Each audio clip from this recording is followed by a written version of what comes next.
Welcome to the Focus and Chill podcast, where we discuss productivity tactics that work for neurodiverse individuals. Every episode, we interview guests with lived experience of neurodiversity who also have a solid productivity and habit game, and pass the learnings on to you, our wise and benevolent audience. We're your hosts, Jeremy and Joey. I'm Joey, and I coach creatives to get moving on their most ambitious projects through the power of solid habits and strong focus. I'm also a perpetual student of psychology and perpetually on a quest to a one-armed chin-up. And I'm Jeremy. I'm a neurodiverse software developer turned startup founder building habit and focus software for people with ADHD. My cool party trick is leaving parties early so I get to sleep on time to do my 3-hour-long morning routine. The Focus and Chill podcast is brought to you by FocusBear, a habit and productivity app that makes healthy habits and deep work the path of least resistance. If you have a tendency to check emails or scroll through Instagram first thing in the morning, but long to develop a meditation and exercise habit first thing, FocusBear can help you. The app blocks distractions on all your devices and guides you through your habits one at a time. Throughout the day, FocusBear assists you to stay in deep work by blocking websites and apps that are unrelated to your chosen focus mode. Life's not all about work though. You'll be prompted to take regular breaks to rest your eyes and stretch your muscles.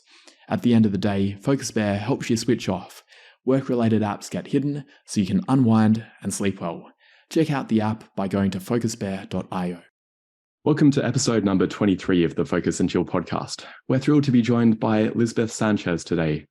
Lizbeth comes with a diverse background as a community coordinator, communication specialist, tutor, assistant lead, private educator, and assistant producer. Through her various roles, she has gained valuable experience in organizing events and resource fairs, providing guidance, creating engaging social media content, conducting surveys, delivering lessons and activities, and overseeing production activities. Lizbeth has also excelled in recruiting volunteers and members, establishing strong partnerships with vendors and nonprofit organizations, and ensuring proper recognition for sponsors and donors.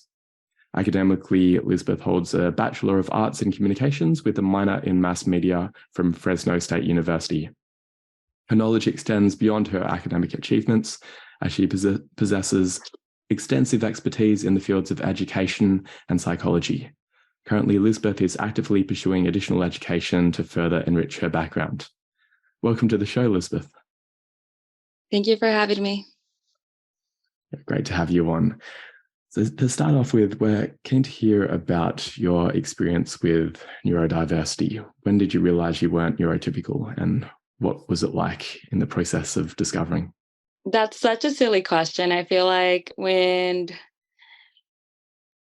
think we all kind of know that we have something going on or something is different. We obviously know that we're not, I feel like most of us, we know we're really smart, but we're like, okay, so I know I'm not delayed in my learning skills, but you're different growing up. And I always kind of knew because I would get very bored very easily during school. And I guess to my advantage, I always grew up reading books because my parents were avid readers. And so I remember I would hide books under my desk because I would be so bored in class, right? I always knew that. And then I guess for me in high school, it got really, really bad because from kindergarten, which I think is primary education, all the way until like junior high, which in the United States, I'm from California, it's like go from K through 6. So those are your first years. Then you exchange over to 7th and 8th grade, right? And so from there, you graduate on to high school, right? And high school is 4 years, I know it's different countries. And it was really interesting because I would get in trouble so much all the time. And it wasn't your typical get in trouble because they're misbehaving kid. I just would zone out and would do my own thing, And I remember the teachers in high school would kick me out of their class and would send me to the principal office, which is like the authority leadership. I guess like the supervisor in the whole school system. He'd be like, why are you being kicked out? I'm like, I don't know. I'm just not interested. I don't talk back. I just have no attention span when it comes to subjects that I'm not interested in. And he would just send me back. Right. So I guess that's when we knew. And I think growing up as a millennial, as somebody, I'm 30 years old now, it was a very taboo subject where my mom knew that, but she was kind of scared of being put in a special education class because she kind of knew if I say she has ADHD, they're might going to put her in another class. So there's always that taboo system. And it was a very new thing, a very new illness where and to this day, it took me such a long time to get into medications because I was scared, of all the stuff I was reading online. So there was that, so I've always kind of knew that there was something different, but I didn't know what it was because in school, what also delayed me and getting diagnosed with ADHD was also the fact that the teachers would be like, "You're really smart, though. You're really smart. You don't have ADHD because ADHD people don't, they're not quote unquote smart, which we know now is falsified information, right? So, or ADHD people can't read as much as you do, or can't, pay attention. But I think that's negative stereotypes that were, a pattern throughout the education system, and unfortunately, it still is, right? So I always knew. Yeah. So I don't know if that answers your question, but that's always been how I've known. Yeah, that sounds like a real barrier in terms of those negative stereotypes. And it's curious about whether it's a problem with school in terms of you finding it hard to pay attention, or do you think it would be the case even if the class was really engaging? Like, were the teachers really boring? Was that part of the issue? I think it's both, right? So as folks know, I do background, I do mentoring and coaching for ADHD kids. And I think I don't see, this is where I'm kind of confused because I've also been to Europe. I've been to other multiple countries, and unfortunately I haven't gone and experienced the education system myself over there, right? But in America, I think they're getting way better now with the school system. We definitely have a long way to go, but it was like read, read, read, read, read, and answer these questions. And it was just really boring, right?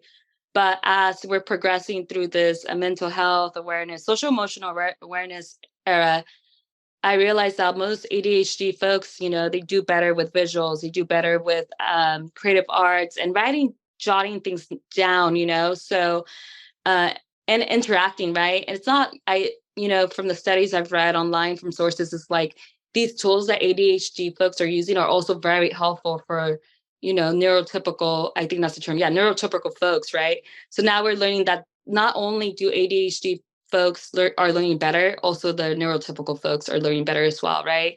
So it has to do with both. And I don't know how things work out in Australia, but my mom actually went to college in Mexico. And my understanding is that when you go to college, you just focus on your subject.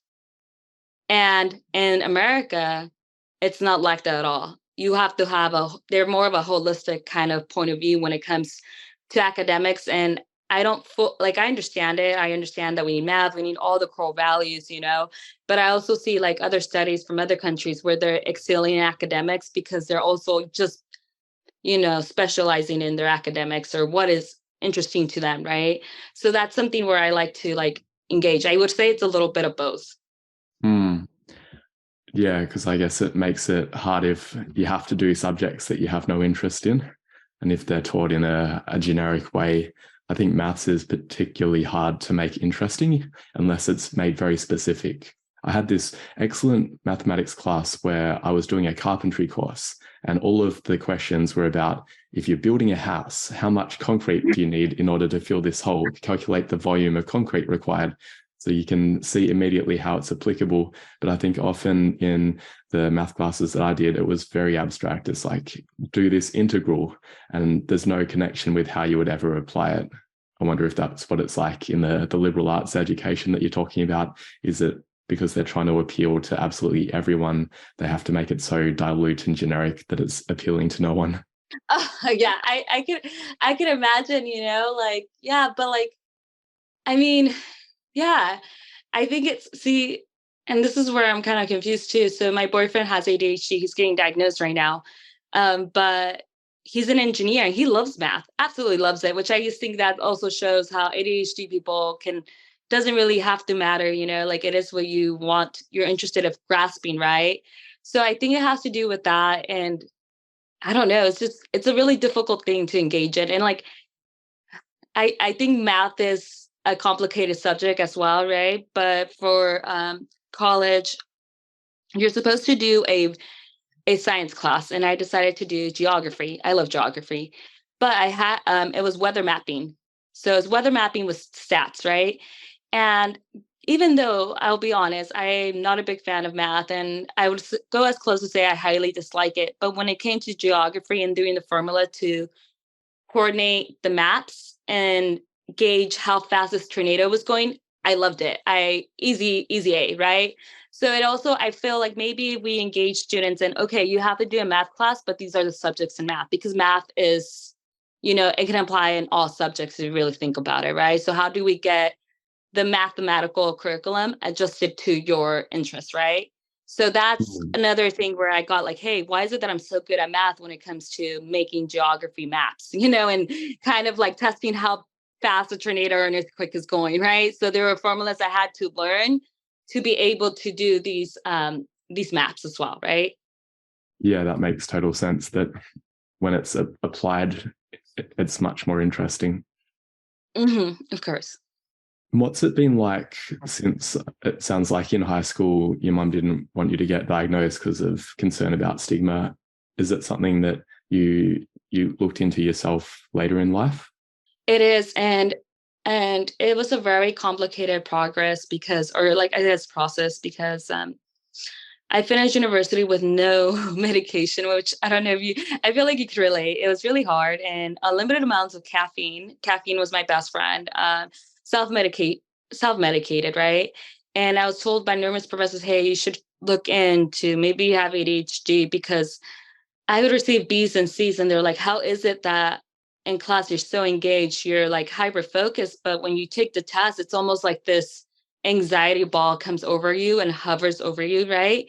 And so they would tell me, hey, let's get diagnosed. Unfortunately, in college, I was misdiagnosed with anxiety. And they only checked it once. And I was like, okay, they must be right, right? And I was young. I was only 18, 19, And in America or in California, our health system is not the very best. I was privileged enough that after college, I got a full-time job that paid for the testing. And even then, I still had to pay $300 out of pocket, right? And, $300 hurts your pocket, regardless if it's like you have the income or you don't have the income. It's something that you're like, okay, I have to do this. Well, I would want to do this because I want to like find the answer. I never wanted to get diagnosed with ADHD, right? I wanted to know if I had it or not, because I believe that self-awareness is the key to, kind of progressing, right?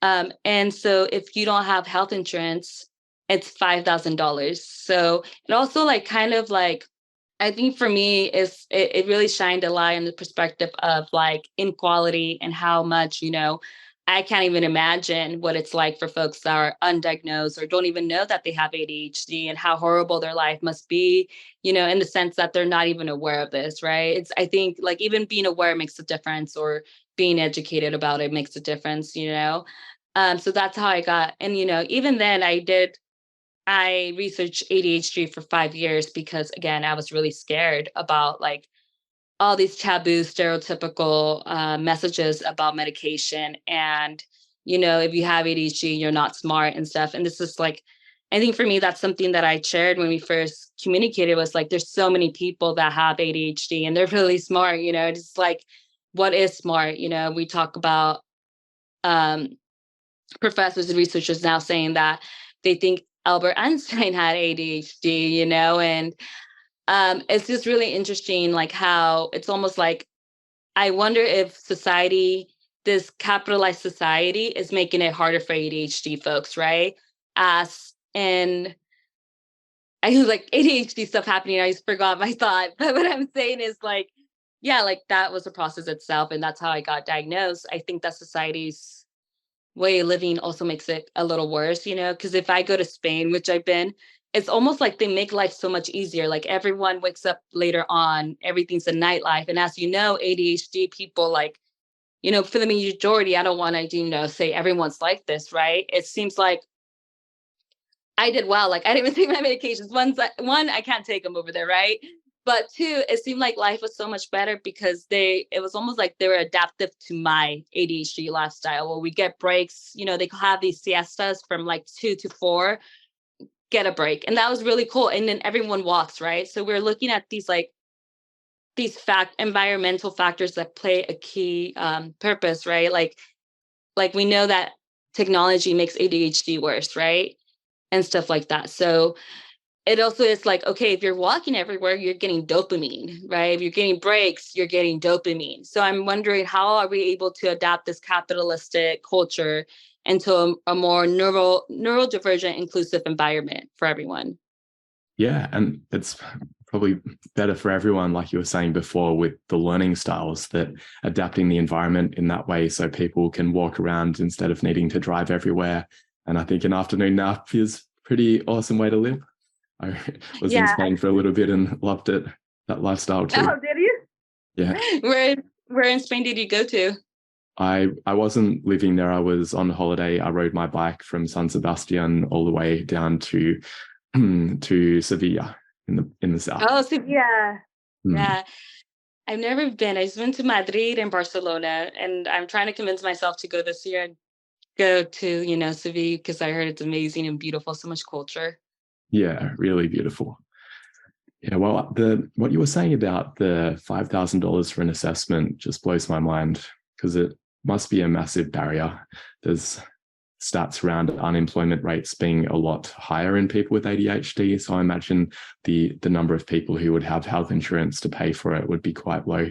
And it's sort of a cycle of disadvantage that you get stuck in not being able to have it treated. And then it makes it harder to earn money, which makes it impossible to pay for the assessment. Hopefully that changes in the future. I think it's still a problem in Australia, even though we have the public healthcare system, which can pay for it, but the wait lists are very long. So it's a bit of a challenge everywhere.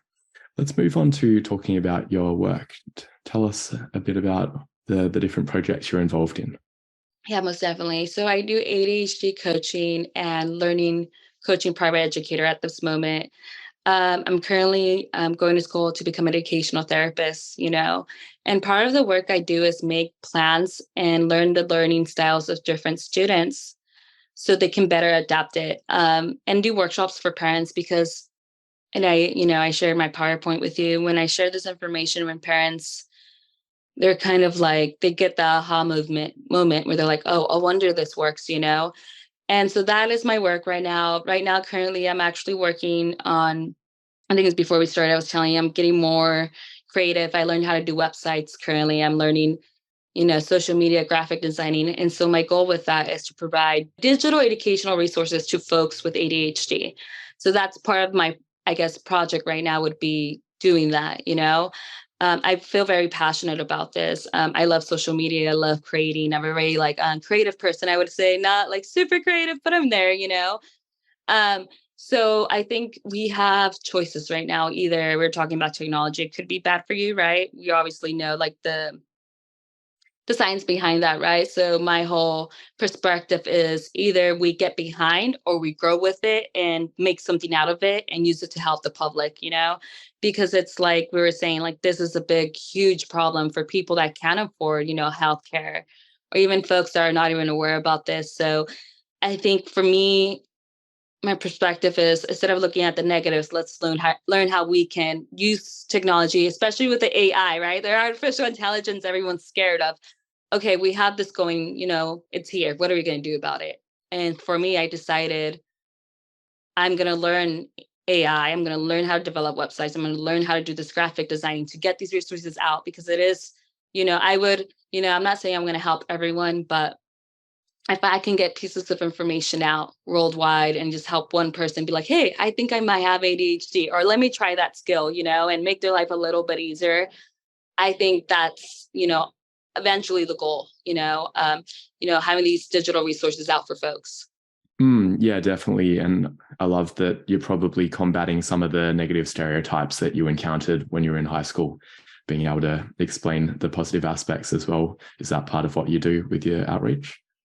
Yes, trying to get rid of the stereotypes, again, like I said, I think these negative stereotypes are really harming, the neurodivergence community. It's very hurtful, I see it in schools now, and it makes me really sad. I kind of want to cry sometimes when I think about this, where there's students that the doctor has told them, hey, you have ADHD, and mom doesn't want to prescribe kiddo a medication because that means that they go to a special education class.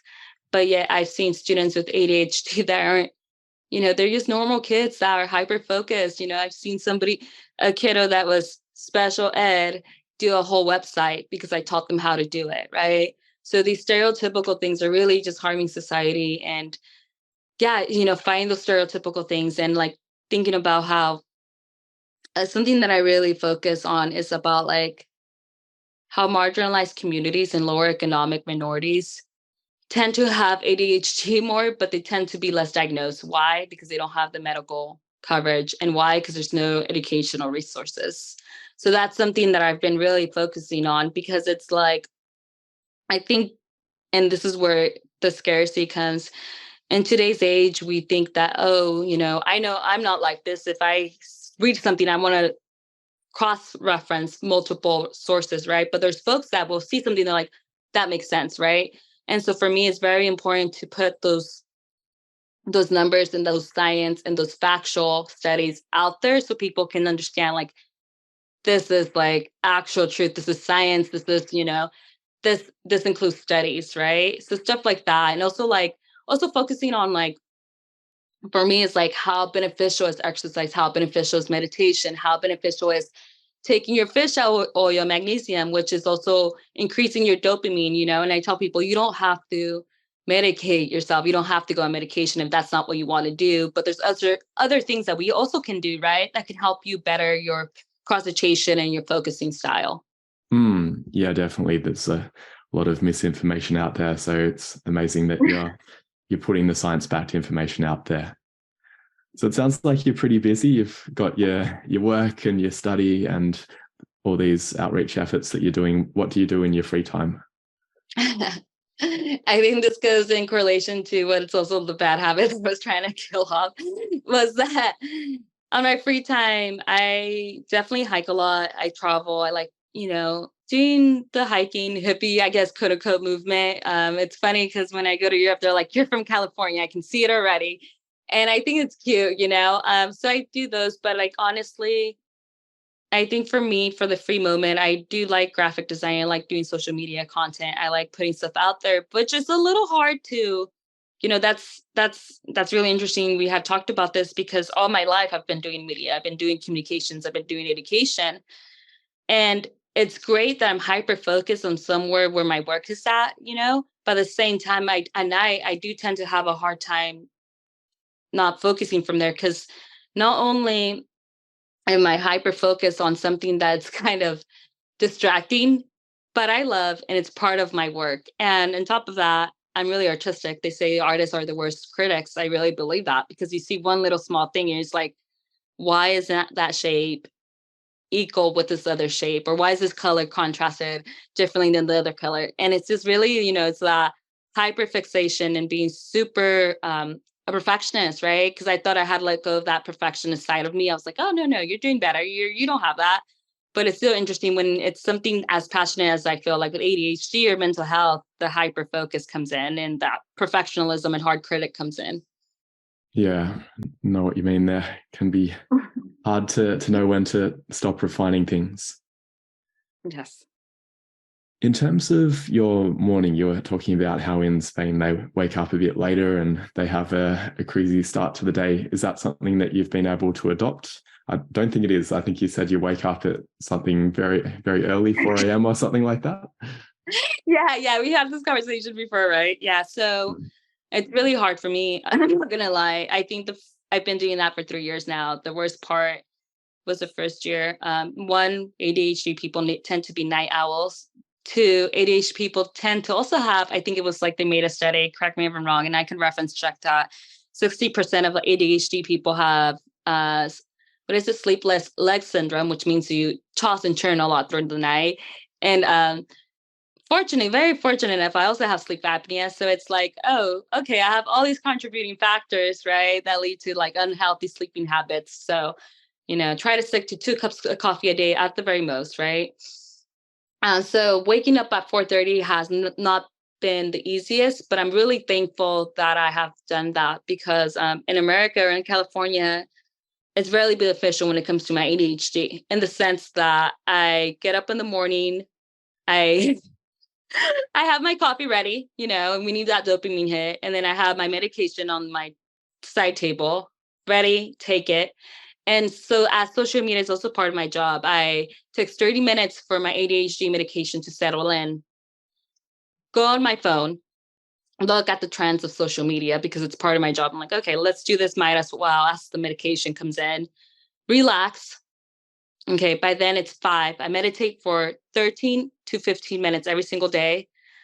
They say that I want to say Harvard University came out with a study saying that 13 minutes is when you start getting the benefits. So I try to put that timer on. We get that started.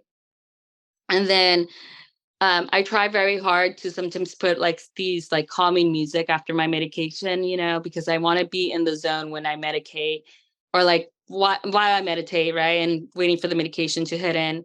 And then I don't, this one's really hard for me to do. I started doing it recently and it's just really easy for me to turn on some indie music or some sort of music that I like. But as you know, ADHD comes with shame. So I have this self-affirmation podcast. I listen to her. I forgot her name. I want to look her up. And I put it in the background while I'm doing my makeup. It's 3 minutes long. ADHD people can't hold their focus very much more longer.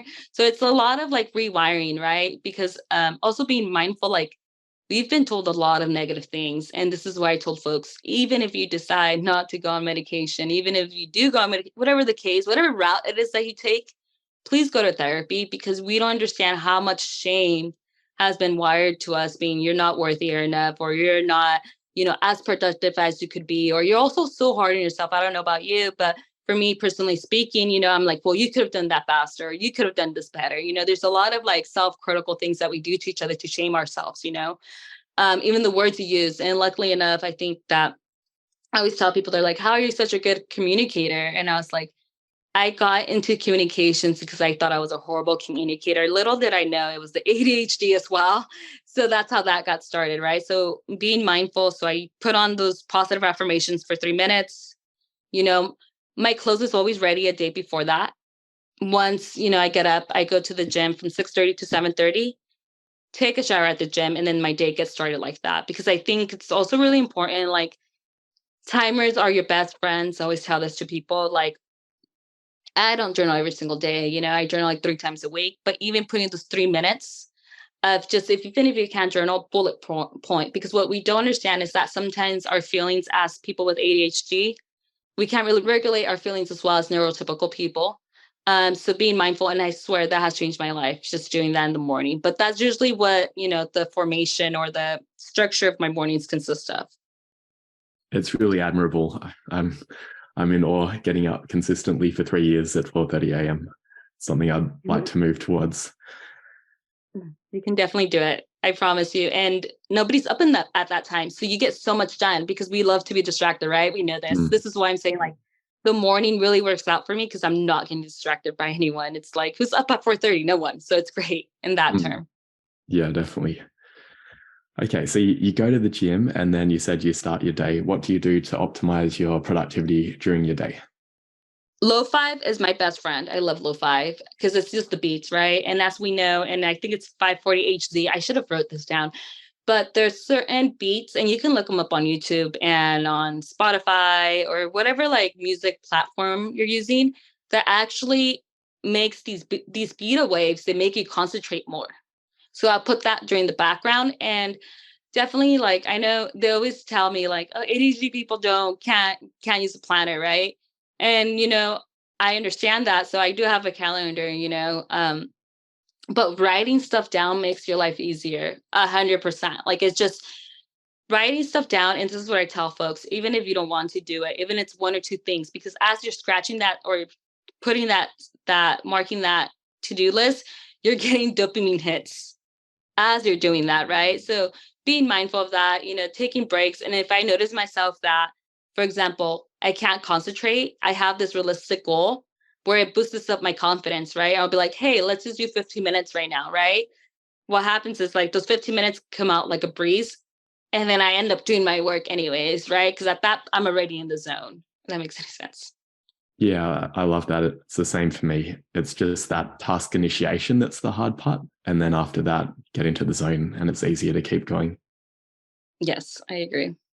And one other thing that helps a lot of people is taking breaks. So we're going to take a quick commercial break. We'll be back in a little bit. Hello there, this is Joey.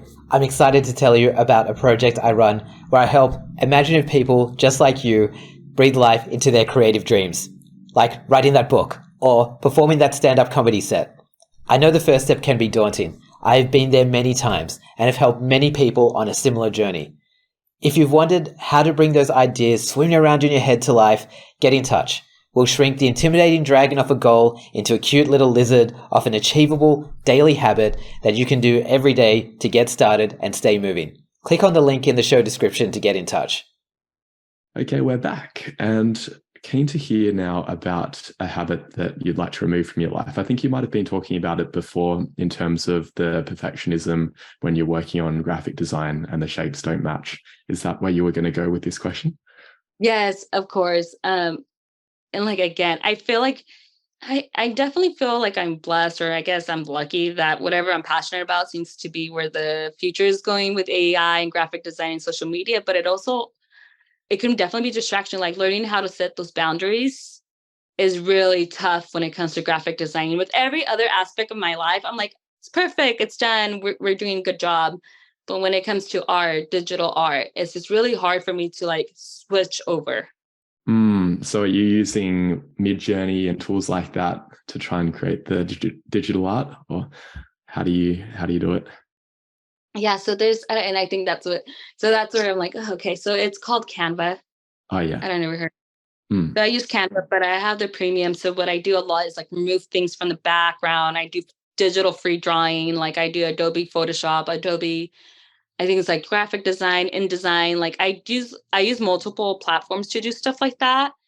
And yeah, it's just I think now we live in this interesting world where we have a camera right in our phone and it's just videotapes and you're a vlogger at the go, right? And that's where like again, like that's where I struggle the most at.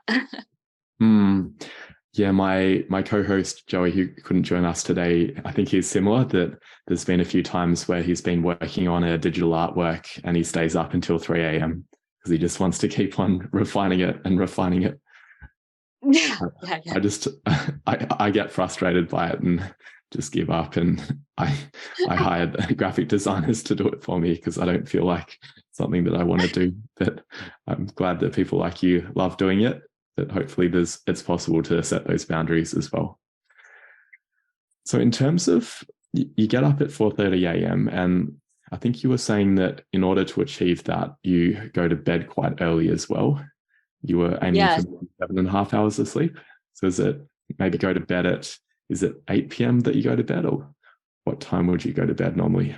It depends. It's usually from 8 to 8:30, So basically what I do, I melatonin 3 milligrams before bedtime. So we have to wait for like everyone's different. That's what I tell everyone. And for folks that don't know, our body naturally produces melatonin, which is the chemical that helps us go to sleep, right? And actually, I'm just such a nerd when it comes to this neuroscience stuff. I love talking about stuff like this. Or folks don't know that the ADHD people, sometimes with ADHD folks, we don't produce the melatonin as neurotypical folks. So that can also be a leading factor why we're not going to sleep as early, right? There's so many factors. I mean, there's so much science and data that's being, collected as we speak, right?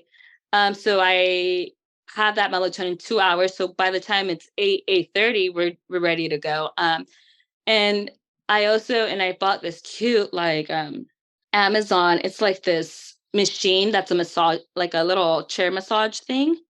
And so basically at night, I'll just like lay down on it. And it's like, I want to say I bought it for like $30 on Amazon and it had good reviews. I bought it. And what I do is just relaxes my muscles, relaxes my, when those moments where I can't, those transition places for ADHD folks, it can be a little tough sometimes, So as I'm doing that, I'll put that down and it just helps me relax as well.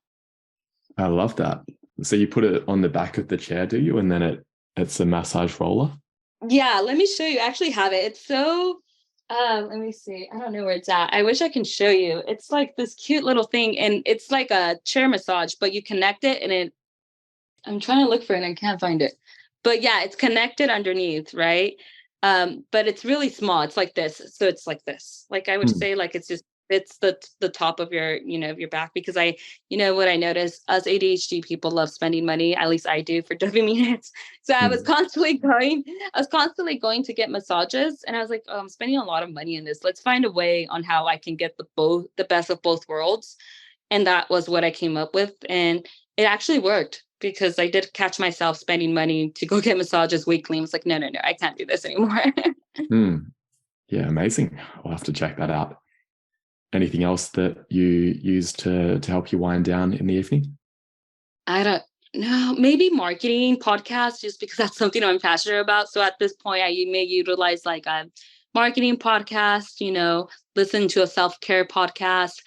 Um, I do love, what I love, and I feel like has been very helpful, has been taking showers to meditation music, because I do these cleansings, and, you know, um, I feel like, get the glimpse. I'm a very scientific person, but I also believe like if you believe it, you can achieve it, right?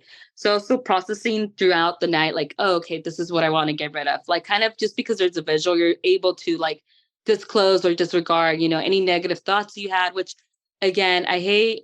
I shouldn't use the word hate. See, this is where I'm like, okay, I could. I dislike there's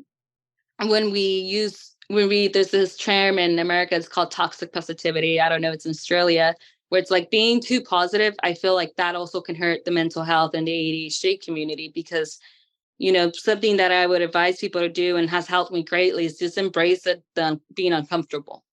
Just embrace it, because then that's great. It just makes you feel better. Or like exposure therapy, which I don't recommend everyone doing it, but exposure therapy basically is, I have really bad anxiety. And I think some of it has to do with my ADHD, right? You close your eyes and you think about, okay, what's the worst that could happen if this thing happens? You live it, and then anxiety goes away. Or if I'm having a restless night, I'll write down my thoughts or write my to-do list for tomorrow. And it's like, okay, now I'm not thinking about it. These racing thoughts are very like, common with folks like us. And so doing things like that really does help me a lot. Yeah, thinking about what could go wrong and being able to experience those feelings is a really helpful approach. I try and do that too. Yeah, it's really helpful. One question so you start pretty early and you switch off in the evening, and this is a question that I struggle with a bit as well, is how do you find time with your partner? Because I sometimes struggle with that as well. I have dinner with my wife, but it sometimes feels like, because I've got so much that I'm trying to achieve in the evening and throughout the day, can feel a bit squeezed. Yeah, that's a really good question. That's a really good question. That was one of the things we talked about when we were first dating. I think I'm very lucky to have a partner that also has ADHD, and not only that, he's super smart. I'm not just saying that because he's my partner, but in the terms that he also wakes up early, he also has his magnesium. Like he's also very like, no, like Liz, like this is my boundaries, and I want to take care of myself too. Because I don't know if I'm supposed to say this, but he's, imagine having ADHD and being stuck in an engineering government office in a cubicle for like 8 hours. I think you would kind of go crazy yourself, right? So he understands like these are the things I need to be productive, so that's very helpful. The weekends are great because we can hang out all the time. And I think also I'm very lucky that my partner has a hybrid position, so he only goes to the office once a week. So we were talking about this the other day. We're like very lucky to have a very like work-life balance work environment, right? And I know that some people don't have that, so I can see how that's hard, And I think that's where it's like, we think that there's not jobs like that, but there really is. I think if there's I was listening to a podcast. I listened to so many things, but I was listening to this one particular podcast, and it was talking about like look for an ADHD work environment friendly culture. It makes such a huge difference when you have people that are understanding and they're very inclusive when it comes to stuff like that. Yeah, so important. And I think for me, being able to work from home most of the time really helps. We'll go through the final couple of questions. You've mentioned a few resources, including exposure therapy and some of the other science-backed information. Are there any particular resources, any podcasts that you'd recommend that people check out, or apps or other gadgets that you found helpful? Yeah, most definitely. Maybe I can talk about this, but there's one called ADHD Experts.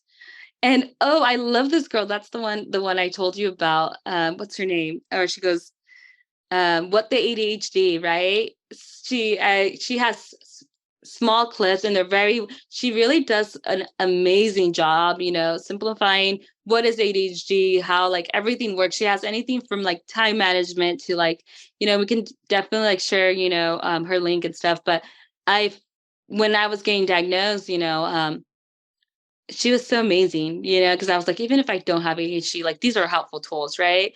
But it was really interesting to see how she like makes things in a simple terms, because I don't know about you guys.